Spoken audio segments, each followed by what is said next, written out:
Basically, when I was in middle school, I was always kind of curious and creative. I did a lot of extreme sports and bike riding and that kind of stuff.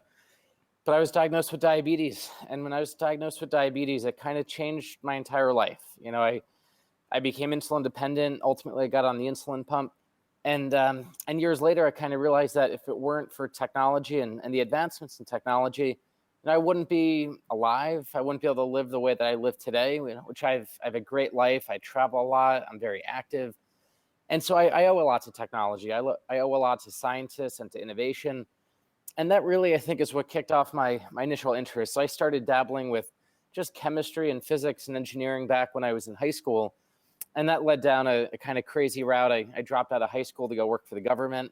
I worked for NASA. I worked for the a couple national labs in New Mexico and Washington, D.C. But ultimately, what I realized was if you want to create technology that can impact a lot of people and do really good in the world, you can do that better by creating a startup than working for the government.